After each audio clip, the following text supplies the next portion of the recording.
Next up, we got. Make sure this lighting look good. Troy Polamalu. How good was he actually? Now, Troy Polamalu in particular, he definitely was a good safety. I think around the time he was in the league, I was watching him a little bit, but I didn't really see too much. I do remember his infamous jumping over the line tackle, and stuff like that. But I didn't really know how good he actually was. So let's see. Hey, y'all let me know who other people y'all want to see in the comments. Let's see what it is. Time by Troy Polamalu was never supposed to make. Also, tell me what was y'all favorite safety. The NFL, let alone go to college. Combine that with the fact that he only grew to be a 5'10" safety, and you get a true underdog story. But even though Polamalu beat the odds by just making it to the league, how good was he actually? How good was he? Before he was even born, Polamalu's family was on the edge of falling apart. As the fifth kid born into the family, his dad left before he was old enough to even remember. With his dad no longer in the picture, Polamalu's mom faced a nearly impossible challenge of raising 5 kids by herself. Despite oh my God, doing the best she could, Troy spent the first 5 kids by herself, bro. Sean, stand up to all the single mothers out there taking care of kids. That is so hard. You know what I mean? Especially raising men. Oh my God, bro. 5 kids, bro. That's crazy. First 9 years of his life as a self-described city rat in California. As the family survived on welfare, Polamalu's older siblings were an awful influence for young Troy to look up to. Polamalu has said, "My sisters had babies in high school. My brother was in and out of jail. I have this picture in my head where, as a kid, I'm just wondering what's going on. I'm in 1st grade. My brother's in the back seat of a police car, waving for me to open the door. What am I supposed to do?" Troy found himself slowly becoming his siblings, as he was stealing lunch from the grocery store every day and breaking into buildings. Headed down a dark path, his mom sent him to Oregon to visit her brother and his wife, and what was supposed to be an ordinary trip would forever change Polamalu's life. He quickly fell in love with his uncle's family's quiet way of life, and knowing what was waiting for him back in Cali, Polamalu begged his mom to let him stay in Oregon. After she gave in to her son's wishes, Troy found more than just a stable new home. He also unofficially got a new last name, as he started going by his mother's maiden name, Polamalu. As a Polamalu, he learned discipline and was introduced to organized sports for the very first time. Prior to the move, Polamalu had only ever seen sports on TV, but it didn't take long for everyone to see that he was a natural at any sport he picked up. In high school, Polamalu was a 3-sport varsity athlete, excelling in baseball, basketball, and football. He was so talented. It's like me, you know what I'm saying?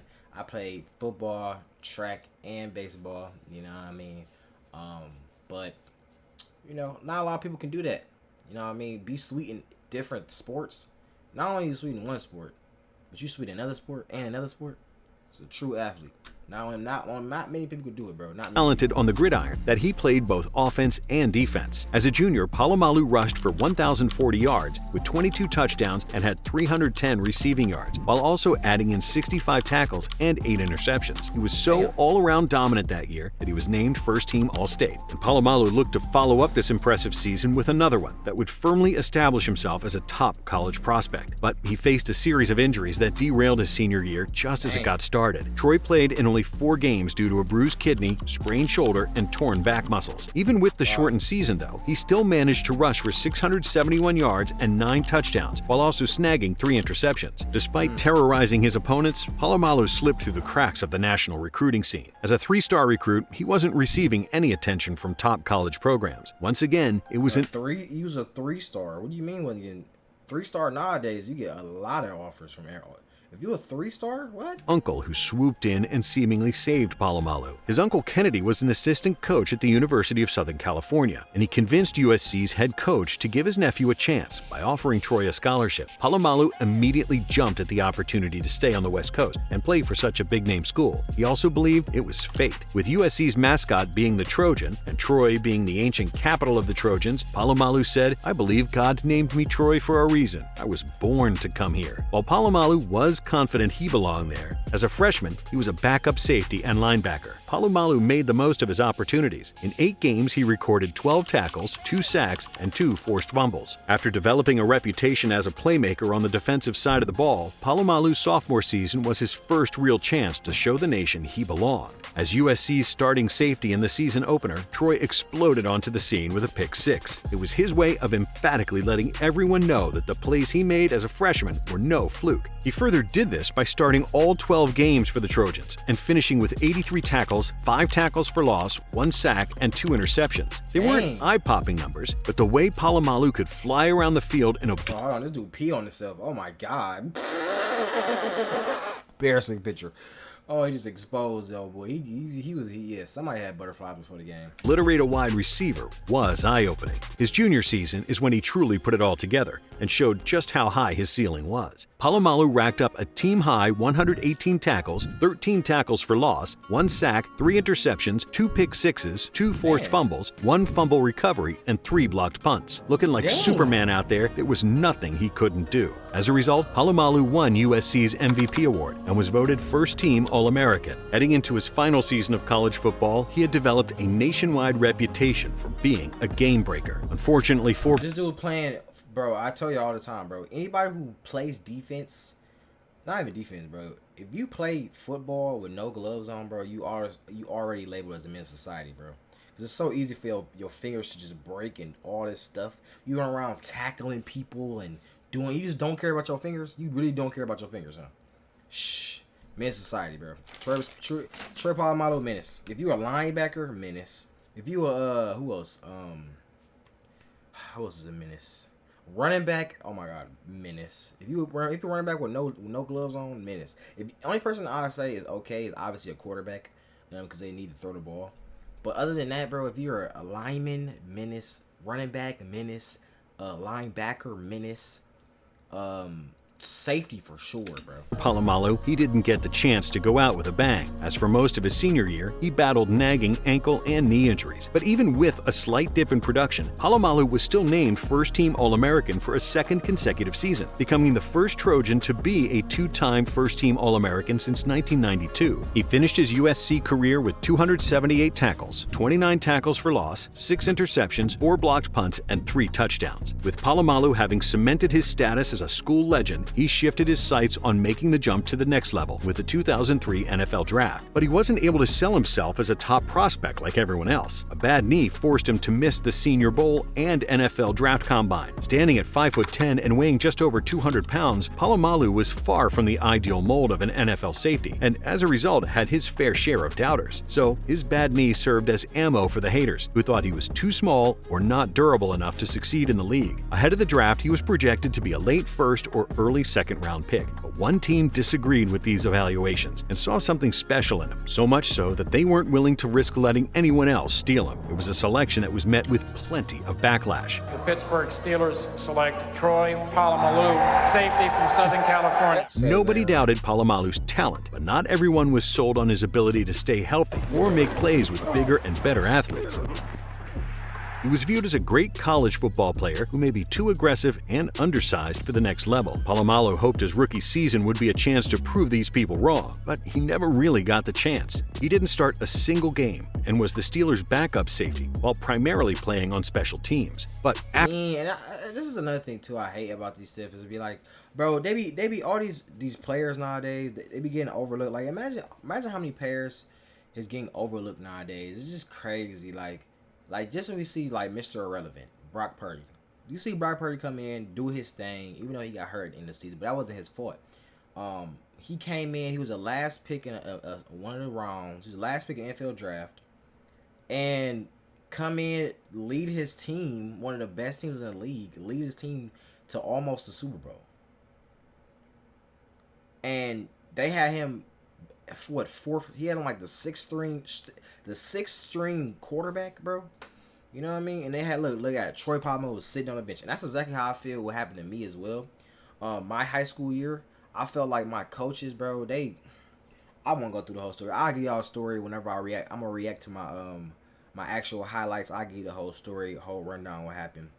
But I feel like I was the same with me. You know what I mean? I feel like I'm a very, very good talented player, but it was just a lot of dick sucking going on. A lot of let's just say people had offers and stuff like that, so they try to trust them more since they had offers. But it's a team game, and people with offers can't carry the team. And sometimes just because you have an offer don't mean you're actually good. You know what I mean? See, people get offered just because they're tall. You don't have to. You don't have to play or nothing. They don't have to even see a lick of a highlight film. They just give you an offer because you're 6'3". You know what I'm saying? Stuff like that. So like. After that year, Pittsburgh fired their defensive coordinator, so Troy had a fresh opportunity to impress a new coach and convince him he deserved to be more than just a special teams player. And that's exactly what he did, as ahead of the 2004 season, Polamalu was named the team's starting strong safety. Under new defensive coordinator Dick LeBeau, that season served as Polamalu's NFL coming out party. He shined in the new system, starting all 16 games and racking up 97 tackles, Nice. 4 tackles for loss, 1 sack, 5 interceptions, and 1 touchdown. Polamalu anchored a defense that propelled Pittsburgh to a 15-1 regular season record. Then, in his first career playoff game, he had an interception before the Steelers fell in the next round to the eventual Super Bowl champion Patriots. Despite the season's disappointing end, it was still a special season for Does Troy Polamalu have a ring? Polamalu, as he made the Pro Bowl for the first time. He followed up that year with an equally as impressive one, finishing with 92 tackles, 7 tackles for loss, 3 sacks, and 2 interceptions. Along with making his second consecutive Pro Bowl, Polamalu was named a first-team All-Pro, and that season became one he'll never forget. I think this is around 2010. I think this was this is around 2010 because I remember the Madden. It was like Madden 10, I think, literally Madden 10 or Madden 11. I remember it. It was him and Larry Fitzgerald. Y'all, who know about Larry Fitzgerald? It was around that time in the Madden cover, and I remember it was the 2 biggest people at the time. It was Troy and Larry Fitzgerald. In over 25 years, the Steelers won the Super Bowl. With his fearless playing style and lead-by-example mentality, he had the Pittsburgh defense looking. I feel like this moment in time, bro, 2010, 2011, that was like the best time of football, bro. We had a lot of GOATs, bro. We had Ben Roethlisberger. I just like that. We just seen Ben Roethlisberger, Troy Polamalu, and the quarterback. I forgot his name. Joe Flacco. He was sweet, bro. They had the Steelers was cool. The Ravens was good. Everybody was. It was almost like every team was sweet, bro. Almost. Looking like the steel curtain from the 70s again. After another Pro Bowl season in 2006, the Steelers decided to lock up their star safety for the foreseeable future, signing Polamalu to a 4-year, $30.19 million contract extension. At the time, the deal made him the highest-paid safety in the entire league. Troy was on top of the world with this new contract, but it wasn't long before the sky came crashing down. An injury-plagued season in 2007 forced him to play in only 11 games, but he was so good when he played that he was still named to another Pro Bowl, his 4th straight. Thankfully, in 2008, he was healthy and played all 16 games. Polamalu had a career-high 7 interceptions and was named a first-team All-Pro for the second time in his career. He also brought home his 2nd Super Bowl ring. Then, not that anyone doubted Polamalu anymore, but the next season his value was made clear as day. An MCL injury forced him to play in only 5 games, and the Steelers' defense fell completely apart without him. In 2008, Pittsburgh's D was first in the league in both points allowed and passing yards. Then, in 2009, without his leadership and playmaking abilities, they fell to 12th in points allowed and 16th in passing yards. Steelers they don't scare anybody, they don't intimidate anybody. They look soft as cottonelle tissue. Coming back in 2010, Polamalu was determined to bounce back stronger than ever and remind everyone just how insanely dominant he is when healthy. Intercepted by Polamalu. 2 games played, 2 interceptions. He went on to lead his team back to the Super Bowl with 7 interceptions, as he was named first-team All-Pro for a 3rd time and won AP Defensive Player of the Year. The following year brought more of the same, as Polamalu finished with 93 tackles and was named first-team All-Pro yet again. It seemed like nothing could stop Troy, until the 2012 season showed otherwise. While there were conflicting reports about whether he suffered a severe calf strain or tear, Polamalu only This is the played reason about football, bro. It's so many. You see how many injuries he just had? We just heard like 5 injuries that fast. Bro, football is such a dangerous sport, but it's so fun though. You know what I mean? If anybody out there ever plays football, you understand. Like, it's so fun, but it's just like it's so hard. It's so easy to get hurt, bro. It's just like, dang, bro. You know what I mean? And we talk about getting hurt as like, oh, he just got hurt or whatever, he'll be back. But in reality, these are like, this is your temple. Like, your body is your temple. You know what I mean? And you're hurting your body. Like, this is the only thing that is keeping you alive. You feel me? So you run around risking your body for plays and all this, like, and you slowly just deteriorating your body.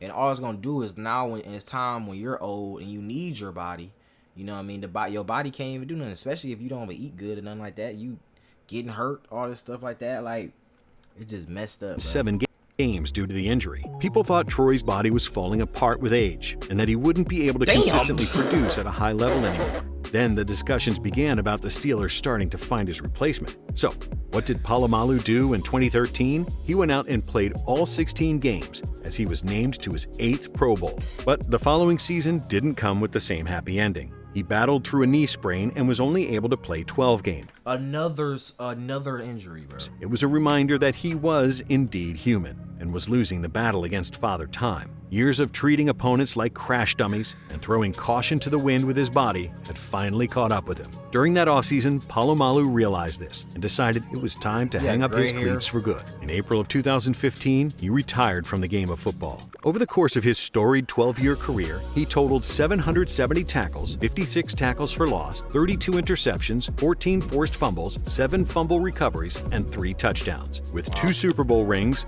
4 first-team All-Pro nominations, and 8 Pro Bowls, Polamalu had established himself as one of the most feared and respected defensive players of his generation. And nothing proved this to be more true than in 2020, when he was inducted into the Pro Football Hall of Fame in just his first year of eligibility. Polamalu's long hair flowing out of the back of his helmet, flying around making plays and hitting anything that moved, will live in football lore forever.